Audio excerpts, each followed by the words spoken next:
Hey, sweet. Hi, Danish. Hi. Good to see you, man. Yes, good to see you too. Can you I'll, hear me properly? sorry? Can you hear me properly? Yes, I can. And the video is also very good. Oh, thank you so much. Thank you so much. That's possibly because of the broadband here in America. Right, right, right. Yeah. So, We? so we'll wait for a couple of minutes. We'll Ah, wait for people to join in, yes. and we'll wait for a couple of minutes. In the meanwhile, I'll read out your bio, Okay. which has kindly been provided to me by Ranjit. Oh, damn. And and this is also being recorded. This will also be put on IGTV, That's great. so that there is a sort of archival of all these sessions that we are doing under the auspices of Penet Prithvi. Wow. Thank you so much. So, ladies and gentlemen, dear friends, let me just give you a brief about Penet Prithvi. This Penet Prithvi on Instagram. This is an extension of the Pen and Prithvi physical event, which used to be held in the Prithvi House facing Prithvi Theatre in the days before COVID, and hopefully which will resume in the days after COVID as well. But for the time being, we are online on this handle, Penet Prithvi. Please follow it to get regular updates and to see sessions with some of India's best writers and poets and writers from beyond as well. Today, we are delighted and honored to welcome Danish Husain, the wonderful, wonderful Danish Husain. uh, he is a poet and storyteller in the Dastan Goi tradition, a theatre director and an actor on stage and on screen. He began his theatre career with Barry John and has worked with stalwarts like Habib Tanvir, M.S. Satyu, M.K. Rena, Nasiruddin Shah, and Sunil Shanbag, among other luminaries of the stage. He has played a pivotal role in the revival of Dastan Goi, the lost art of Urdu storytelling, which revolves around razm, bazm, tilism, ayari, war and amusement, magic and trickery. Hussain heads his own theatre company, the Hosh Shubha Repertory in Bombay. Among his productions are the plays Guards at the Taj and Kissa Urdu Ki Aakhri Kitab Ka. His work in cinema includes Dhobi Ghat, Peoply Live, Newton, Surma, Bazaar, as well as the Netflix series Bard of Blood and Taj Mahal 1989, which came out this year. He has been active in the ongoing storytelling project Kisse Bazi and collaborates with fellow actor Denzel Smith on the ongoing poetry performance project Poetrification. And as some of us who have been privileged enough to hear him perform in front of a mic, in front of a live audience, he is an absolutely mesmerizing presenter and storyteller and poet as well. Thank, Uh, Danish, absolutely honored to have you here with us today. thank you so much. And Where did Ranjit pull out such a long, detailed CV from? I think he had this bio with him for a while from the Max Mueller Oh, from yes. the Max. Yes, we had a session at Maxwell Bhavan. Yeah. That's right. So I think he must have got it there, That's and great. it was absolutely wonderful to hear you there. And so how do you want to begin this? How would you like to? Would you like to tell us a little about what you have in store for us today? Well, I just have a bunch of poems. It's just that because I do so many things, I normally don't feel like any of these things.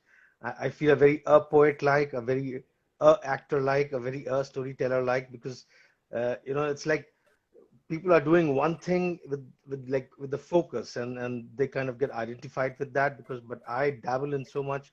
A lot of times I wonder, am I a con artist or something? So No, no.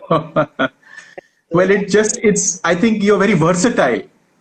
oh, thank you so much. So what I've done is I've just pulled out a bunch of poems, the poems that I'm very dissatisfied with, because the poems that I really want to perform, I just can't find them on my computer.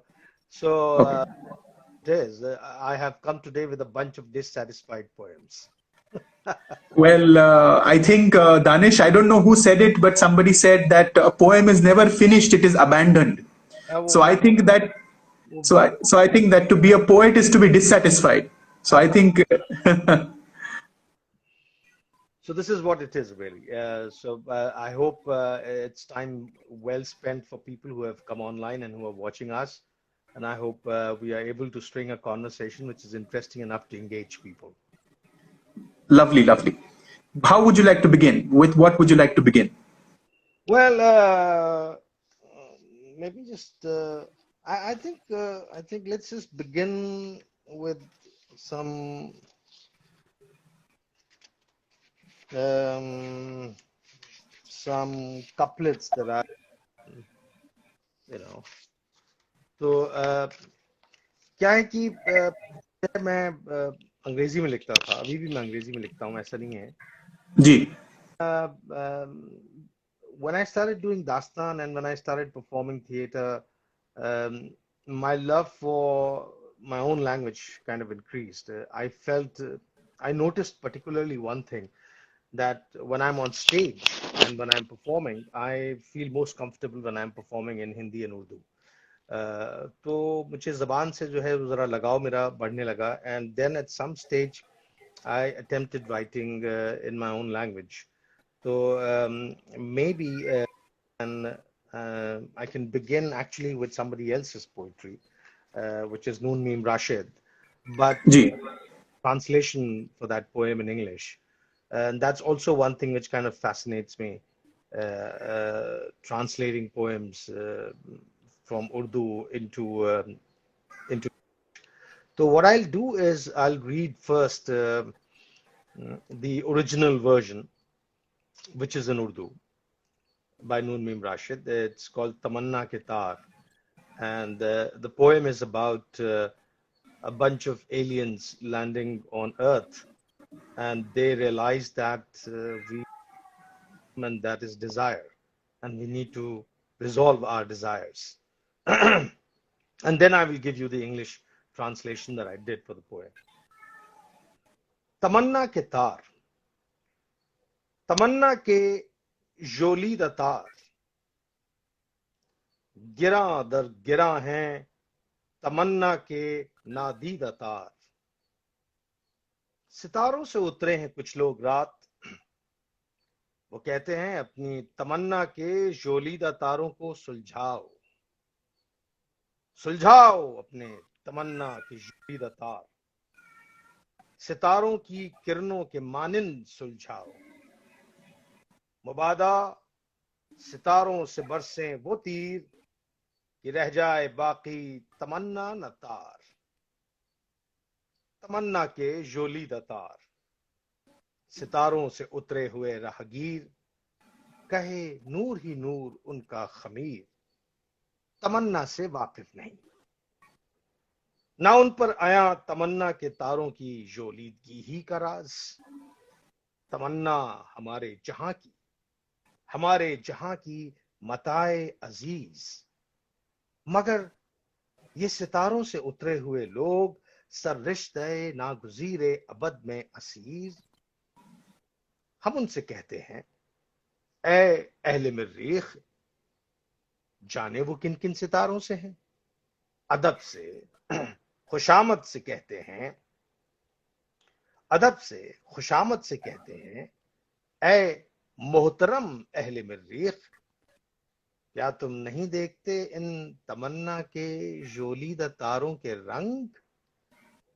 मगर उनको शायद के रंगों से रगबत नहीं, के रंगों की उनको फरासत नहीं है. रंगों के बारे में उनका ख्याल और उनका महबो विसाल, उनका फिराक विसाल, और बड़ी सादगी से हम ये कहते हैं, मोहतरम अहले मरीख, देखे नहीं कभी तुमने जोलीदा बाहों के रंग, मोहब्बत में सरखुश निगाहों के रंग, गुनाहों के रंग.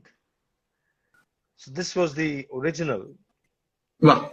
And thank you so much. Thank you so much, everyone who's appreciating the poetry. It's not mine, it's Noon Rashid's. He was the genius. And now I present you the translation in English that I did. Threads of desire. Desires entangled threads. Knot after knot one finds desire's unseen threads. A few people descended from stars last night. They ask us to smoothen our desires' entangled threads. Smoothen your desires' entangled threads. Smoothen them like the rays of our stars. Such rays should rain down from the stars that neither desire nor their threads remain. Desire's entangled threads. But these aliens descending from stars, bright, resplendent light constituting their being, are not familiar with desire, nor are the intricacies of these desires' entangled threads obvious to them. Desire is our world's greatest asset. Strangers descending from stars are trapped in an eternity that cannot be cancelled. We say to them, "Oh, the inhabitants of Mars, God knows what stars they have descended from." Politely, with respect, we address them. "Oh, respected inhabitants of Mars, have you not seen the myriad colors of these entangled threads of desire? But perhaps they do not have time for colors, or any liking for colors, or perhaps they don't perceive colors at all. Perhaps they have some other conception of color, another construct, other means of indulging with colors." With utmost humility, we tell them, "Respected inhabitants of Mars, have you never seen the colors of entangled limbs, the colors of eyes steeped in love, the colors of sins?" Thank you so much. बहुत खूब. Thank you. So this is a very special poem. I mean, it kind of resonates with me, the whole idea of desire and how it just complicates things for us, the living beings. And when I first heard this poem, I was so taken by this poem that it kind of became like an anthem for me. And then I felt the need to translate that because the beauty of the language is so, I mean, it's so rich when you read it in Urdu and the meanings that it, especially the line where it says, "Sar rishte naguzire abad mein asir," which translates into trapped in an eternity that cannot be cancelled. I वाह. mean, that really like blew me when I read that line, and especially that whole discourse on colors. That perhaps they don't have time for colors, or they don't like colors, or they don't have any perception of colors, which I also felt was like really, really beautiful. So, but then, I think at some stage, a lot of my poet friends, especially Mustansir, and then I have this friend who teaches Urdu at McGill University in Montreal, Pasha Muhammad Khan. They both feel that I should translate more poetry into English.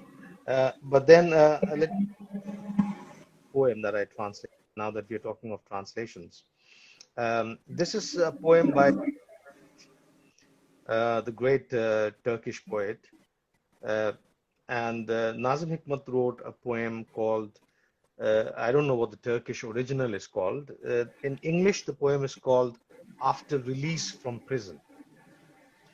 So it is a second generation translation because I can't read Turkish. Somebody sent me the English translation of the poem and said, "Can you translate that into Urdu?" So it, in some sense, is a second generation translation. So I will read the English translation of Nazim Hikmat's poem first, and then I would read the Urdu translation I did of the English poem. After release from prison, Nazim Hikmat. Awake? Where are you? At home. Still unaccustomed, awake or sleeping to being in your own home? This is just one more of the stupefactions of spending 30 years in prison. Who's lying at your side? Not loneliness, but your wife. in the peaceful sleep of an angel. Pregnancy looks good on woman. What time is it? 8. That means you are safe until evening because it's the practice of police never to raid homes in broad daylight. वाह. So now I translate this into Urdu, and this is called कैद से रिहाई के बाद.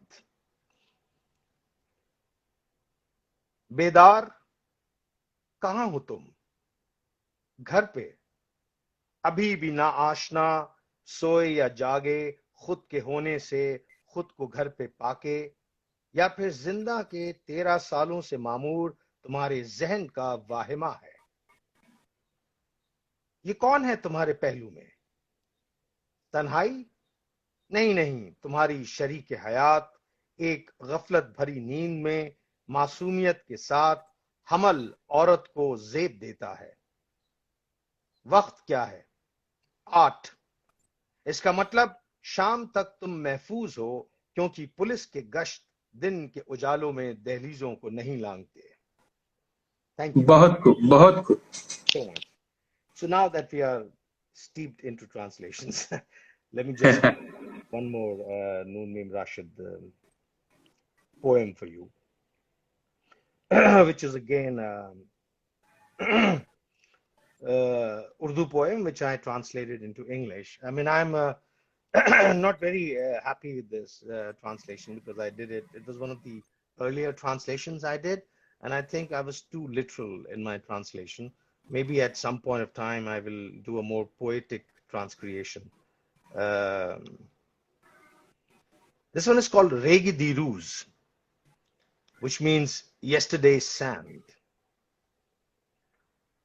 हम मोहब्बत के खराबों के मकीन, वक्त के तूल अलमनाक के परवरदा हैं. एक तारीख अजल, नूर अबद से खाली. हम जो सदियों से चले हैं तो समझते हैं कि साहिल पाया, अपनी तहजीब की पाकोबी का हासिल पाया.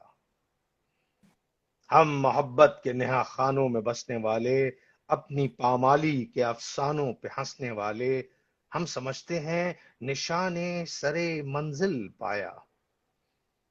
हम मोहब्बत के खराबों के मकीन, कुंज माजी में हैं 12 ज़दा तायर की तरह आसूदा. और कभी फितने नागाह से डर के चौंके तो रहे सद निगाह नींद के भारी पर्दे. हम मोहब्बत के खराबों के मकीन, ऐसे तारीख खराबे कि जहां दूर से तेज पलट जाएं जिया के आहू, एक बस एक सदा गूंजती हो शबे आलाम की याहू याहू. हम मोहब्बत के खराबों के मकीन, रेग दीरूज में ख्वाबों के शजर बोते रहे, साया नापैद था साए की तमन्ना के तले सोते रहे. I love these last 3 lines. Yeah.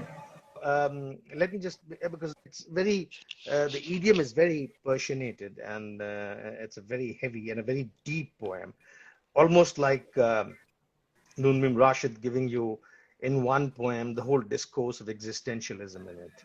Okay. So this poem, when translated into English, it's called Yesterday's Sand. Regi Diruz means yesterday's sand.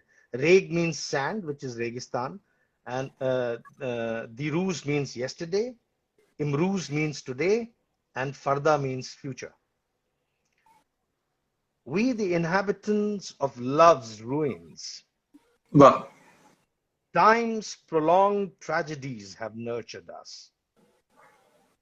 A dark beginning, bereft of eternal light. We who tread from the yore believe we found the shore. We found the essence of our prancing culture. We, the ones settling in love's hidden shelters, the one laughing at the stories of our own ruinations. We believe we found signs of the beginning of our destination. We, the inhabitants of love's ruins, like a rain-afflicted bird, exist contented in the groves of past. And if ever an atmosphere startle us, the heavy curtains of sleep continue blocking our eyes. We, the Wow. inhabitants of love's ruins, such dark ruins that from where the gazelles of light swiftly sprint back, one and only one sound echoes the sorrowful night's Yahoo, Yahoo. We, the inhabitants of love's ruins, kept sowing trees of desires in yesterday's sand.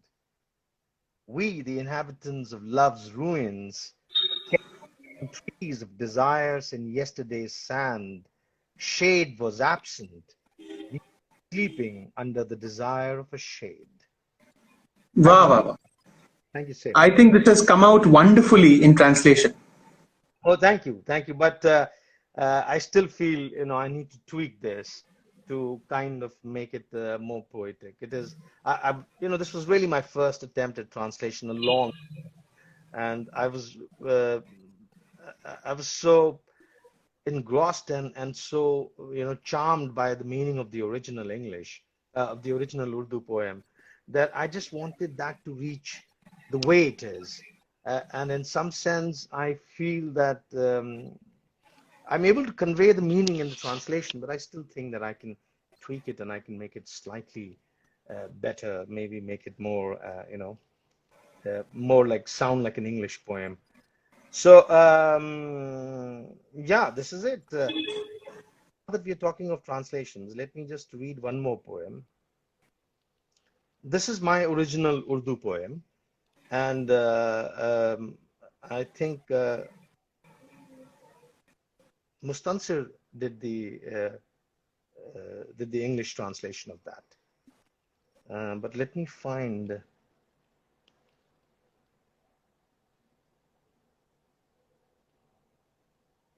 Okay, so I will read my Urdu original poem first, and then I will read Mustansir Dalvi's English translation of the same. This one is called Mere Chehre. जी, दो चेहरे हैं मेरे, एक मजलूम शिकस्त खुर्द, बस इतना ही लाचार, इतना ही बेजार कि जितना आपके जुल्म की परवास के लिए काफी है। और दूसरा घिनौना, मेरी गफलत में डूबा, अनजाना, अजनबी, मुझसे छुपा, मुझसे दूर, इस जुल्म में इतना ही शामिल है जितना आप हैं. And Wow. thank you so much. And now let me read Mustansir's translation of this. The, my faces. Yes, I have two faces. One browbeaten, subjugated, just about feeble, just about frustrated, enough for your cruelty to take flight. And the other, loathsome, plunged deep in my ignorance, unknown, a stranger to me, hidden from me, away from me, but as much an accomplice in this cruelty as you are. Thank you. Wow. Wow. मंजिल साहब का भी कमाल. Yes. ये वो translation में भी कुछ ऐसा जादू कर देते हैं कि वो कुछ एक अलग पोएम दिखने लगती है. जी जी जी. Then okay, let me read this one more poem.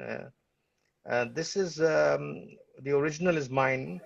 The English translation is also mine, but Priya Sarukai Chabra kind of took a look at this and she just tweaked it and made it better. And that's the advantage of having poetry, that you can write trash and then they can just chip it and make it like a gem. And then you can I think you're being modest here. I think your poems are wonderful. around saying that, yes, I'm a poet. So this one is वो जो नहीं कहा गया. नहीं नहीं मुझे मत बताइए, उस राज को राज ही रहने दीजिए.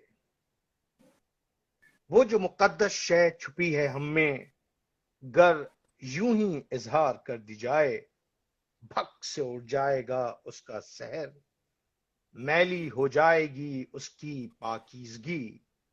और जैसे शीरी मिठाई से लुत्फ अंदोज होते वक्त होठों बीच आ जाए कोई कागज, ये खूबसूरत गुमान तैर जाएगा आंखों बीच किसी मामूली सच की तरह। Thank you. So the English translation, that what is not said. No, no, please don't tell me. Let it be that which is innocent, hidden deep within, if expressed casually, would break its spell, sully its purity, and like one finds a thin covering of a candy stuck between the teeth, this spell of mine will break, float like an ordinary truth. वाह, Thank you so much. तो अभी तो सुना दी है आपको मैंने ये सब कहानी। अब आप बताइए आप किधर जी जी। कैसे जा रहे हैं हमको। Thank you so much. Uh, Thank you so much. I'm so delighted that you all are enjoying this session. And Suhit is yes. also very good and nice in lockdown. So it would be wonderful to now that we've heard your poems, where else, what else would you like to treat us to, right? What really calls to you to recite right now? Uh, um, Suhit, it's very strange. I am not just a fan of my own poetry in the sense that I normally when I get invited anywhere, I'm normally performing, Ghalib or Faiz or Noon Mim Rashid or Afzal Ahmed Sayyid, poets like these. Uh, so I'm very nervous when I'm asked to come and perform my own poetry. And I think part of the reason why I'm slightly comfortable today is because I'm not facing a live audience, and I'm on Insta Live. But had I been, had this been Maximilla Bhavan and with you and Ranjit and Mustansir and Sampurna and all the poet friends sitting there, I would have been possibly, shaking and my hand would have been trembling. So maybe what I could do is I can recite a couple of my English poems that I like, um, and also a couple of poems that I wrote in during the lockdown. And I think that would be also nice. But there is one lockdown poem which Wonderful, wonderful. which I just can't seem to find. Uh, Hold on, you will have to bear with me.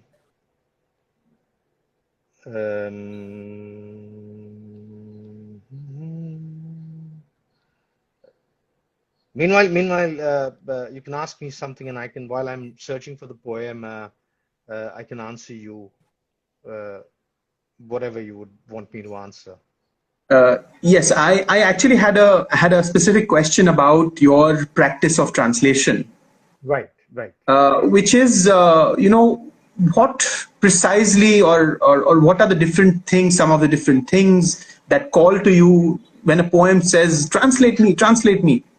You translate your own work. I mean, we don't translate all our own work. We translate specific poems into a different language. So Right. what is this sort of relationship between the poem and you that makes you translate it? You know, this translation business is essentially like being a dissatisfied partner in a love affair. It's like your expectation from your partner is far more than what you're getting. That's exactly what translation is. And the problem is that you love both the languages. You love the language in which you read the original poem. You love the language in which you want to translate it. But while you're playing Cupid and trying to have this love affair between these two poems in two different languages, one of the partner in that equation, in this threesome, in this menage a trois that you're doing, is extremely dissatisfied because you just cannot capture that emotion, that nuance. And strangely, we have developed in different ways in different languages, so the idioms don't carry from one language to the other. Sometimes you are able to find parallels within a language in another language, but most of the time you're not able to find. parallels, and then you have to find an idiom which closely or very what I should say uh, is able to capture the essence, so that when it's said in that language, the reader who is completely unaware of the other language and cannot read or understand the other language is able to feel that tug at the heart of that translation that you've done, and that invariably leads you in cul-de-sacs and dead ends, which are extremely dissatisfying. It's like you want to see a panoramic view, but the best I can do is to just give you a screenshot of it and not really take you there. And so these are really what I would say the challenges of poetry. And but I think the person who really enjoys most in the whole translation is really the translator, because that person is literally swooning with the pleasure of enjoying the poem in both the languages. And perhaps even if that person is able to do a good translation, I think only he or she understands it the best. So that's what I would say. Shit, I'm not able to find this poem, which I really want to share with you. Which oh yes, I did. So this one is called Rupture, and this is a lockdown poem. Wonderful.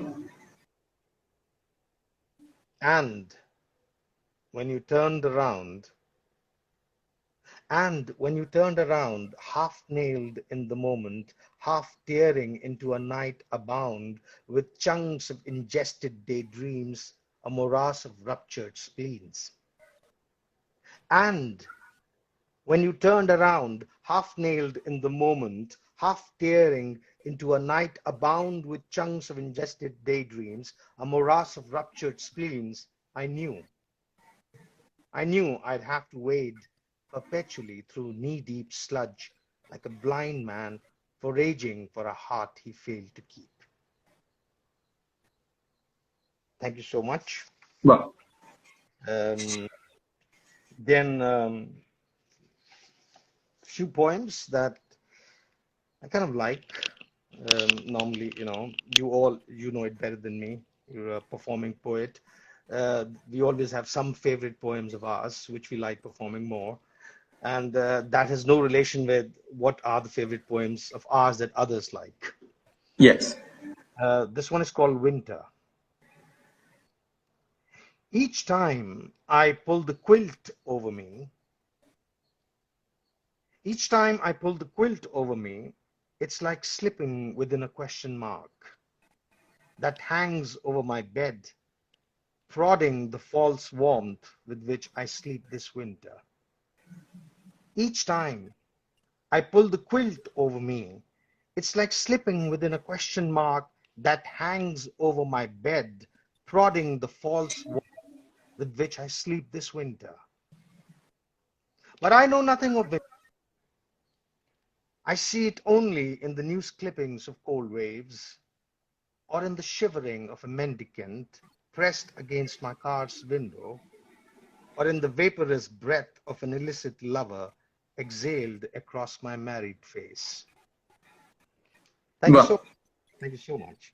such a vivid and multi-sensory image. Thank you so much. Thank you so much, Suhit. And then,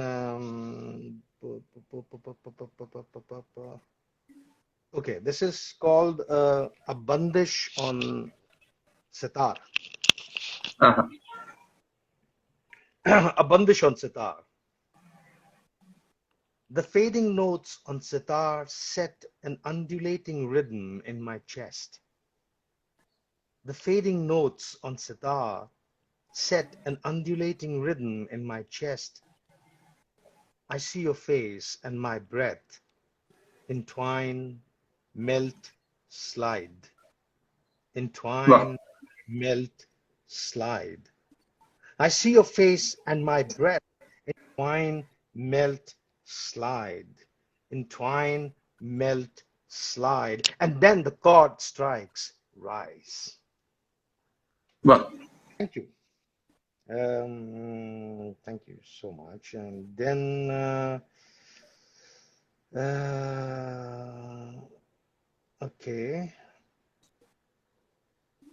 Uh, oh, this one is a small poem called Refuge. There are places in our heads where we draw blinds, snuggle.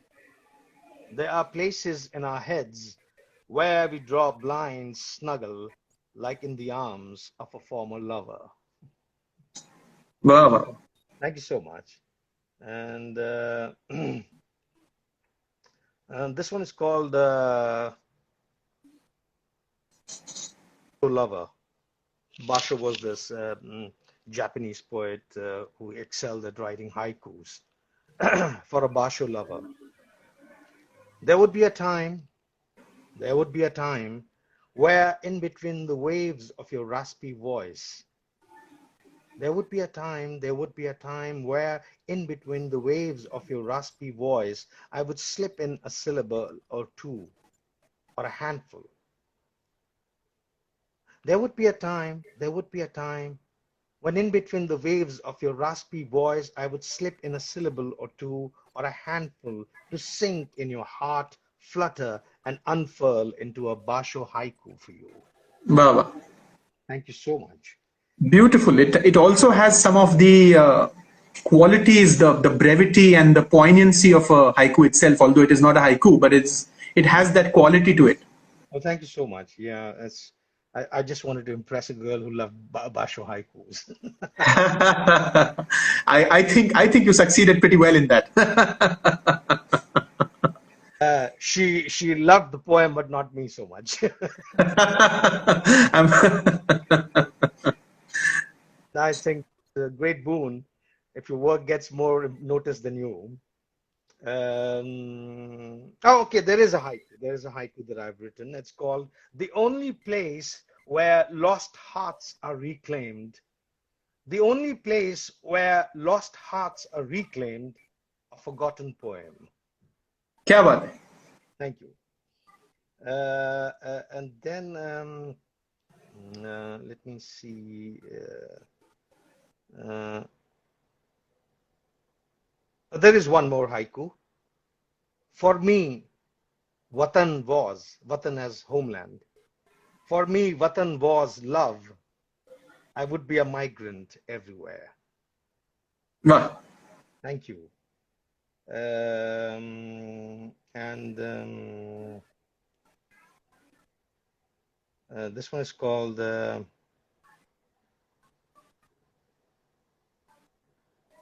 So we have about 10 more minutes. 10 more minutes. Okay. Okay. So two small poems, then we can have some question answers. Okay. So this one Lovely. is what good is a revolution if it doesn't bruise your throat when read as a poem? Wow, wow, wow, wow. What good is a revolution if it doesn't bruise your throat when read as a poem? And this one is called um, phew, okay.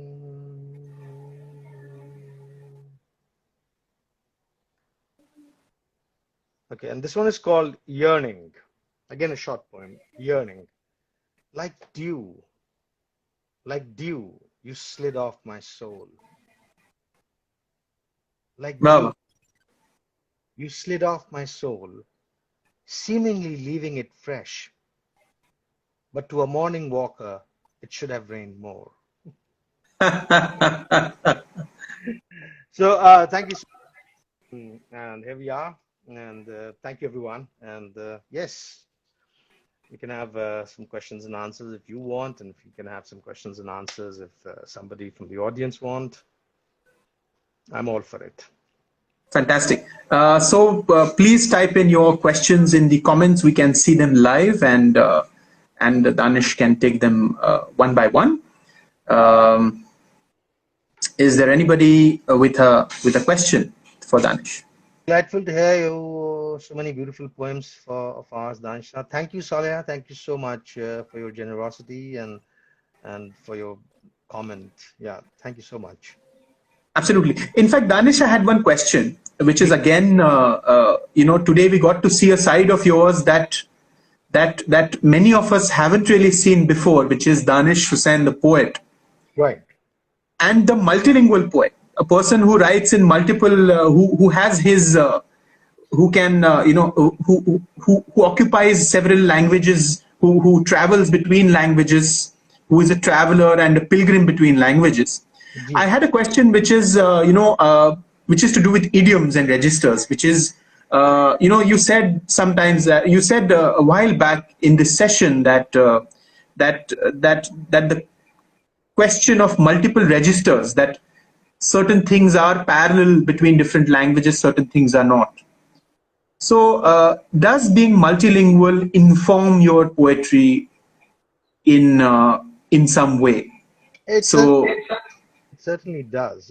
It's what being multilingual does, that it brings you sensibility from different languages and cultures, and then, like a catalyst, like the way you create alloy, where you mix metals, and then suddenly you have a new thing coming out. I think that's what really happens when you are a multilingual poet, or if you are someone who's dabbling in poetry, like someone like Ranjit, or someone like Mustansir, or someone like Sampurna, or Priya Sarukai Chabra. All these people are multilingual. yeah, They're in Tamil, in Bangla, in Urdu, in Hindi, in English, and when they bring in that sensibility, and look at A.K. Ramanujan when he translates the Kannada and the Tamil Bhakti poetry into English, or Agha Shahid Ali when he kind of translates Faiz and Ghalib into his English poetry. So what it does is that um, um, it does create some kind of a new plane which you have not visited. Suddenly there is a new, you realize, as if you were to look at languages as tracts of land, you would suddenly realize that the tracts of land have kind of split and moved, and in between another new tract of land has come in, which has the flora and the fauna of both these tracts of land. And I think that's really is a very exciting space to be in. that's wonderful. Which brings me to a related question, which is, have you ever tried to do a hybrid form? That is, for instance, a ghazal in English, write a ghazal in English, or a haiku in Urdu, and Uh, haven't attempted that, but yes, I have mixed languages while writing a poem, where it's an English poem, but there is Urdu also coming into it in between. I've done that, but I've not played so much with forms like writing a haiku in Urdu, or writing a villanelle in Urdu, or writing a ghazal in English. Possibly you're right. Maybe I should do it. That's a good prompt, and at some stage I should try that. I kind of get stuck so much with the acting part of my life and the storytelling part of my life, because it requires reading and memorizing, which takes up a lot of my time. And then what happens, that poetry is random and instinctive, and it just drops in. You just get some thoughts and ideas, and you immediately pen it down, and then you just float it around among friends, and then chisel it, and you have a poem. And you're just grateful that these what I should say, these intuitive, ephemeral, snaps of poetry creation happen. um, so yes, but then yes, yeah, it will be interesting to try these things. Um, but somebody requested a poem on father, and yes, let me. There is one poem I've written, though it's still like a work in progress. I still have to, but I can read sections from that. It's called "The Conjurer of Meaning." After the last bitter word was uttered, I stretched time. After the last bitter word was uttered, I stretched time, eyes, gaze, air, breath, stood transfixed at the horror of seeing successive walls rise and block our world. I felt when I locked gaze with my dad, minutes before he died. I felt the same when I locked gaze with my dad minutes before he died. I plunged into his eye pools, tailing the disappearing light, chasing the myth of my father through veins and nerves, through his brain's crevices, till we reached the cranium. As he was about to step into another dimension, he swiftly turned and said, "Chase your own fiction." Wow, wow, wow. The Well, crumb, that's lovely. thank you so much. I felt the same. When I locked gaze with my dad minutes before he died, I plunged into his eye pools, tailing the disappearing light, chasing the myth of my father through veins and nerves, through his brain's crevices, till we reached the cranium. As he was about to step into another dimension, he swiftly turned and said, "Chase your own fiction." The crumbling in my mother's eyes when I declared my faith has eroded, though I would like to believe you, but words do not prop up the heavens, sky, earth. The helplessness on my wife's face to be a refugee in one's own home. The helplessness on my wife's face to be a refugee in one's own home, to be abandoned, to fill one's life in meaningless ways. The anger in my daughter's non-gaze, "Stop being the father you never were." I stretch such moments to be a conjurer of meaning, of words that were once there, of words that were never there, on pages torn from a manuscript, or conversations gone amiss. Wow. Thank you. Yeah. So sorry, you were asking me some question. Hi. Thanks for Absolutely. Absolutely powerful poem. I mean, wonderful, wonderful, wonderful work. Oh, thank you, Sweet. Thank you. I'm so delighted. I still feel it needs some work, so I've kind of not put it out in public yet. I'm still holding on to it. So it's kind of a rare peek into a poem which is unfinished. Absolutely. And we are very privileged to have received that peak. Oh, thank you, Sweet. Uh, we are out of time, but thank you so much, Danish Husain, for joining us today. You're most It's welcome. been an absolute honor and privilege to host you on Pen at Prithvi Instagram Live. Thank you. Thank you, Sweet. It was great for me. When we all were young and going as poets, Penn was one literary society that we all wanted to be members of. And, you would like, oh, wow, you're a Penn member. And to be in one of those Bombay soirees where the Penn poets meet and recite their poetry. And today to find ourselves as part of that literary organization, it is such a great honor and privilege.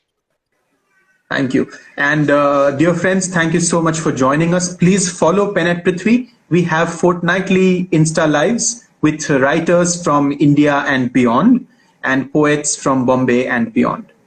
Thank you so much for joining us. Bye bye. Great weekend, everybody. Bye, Sweet. Thank you. Bye.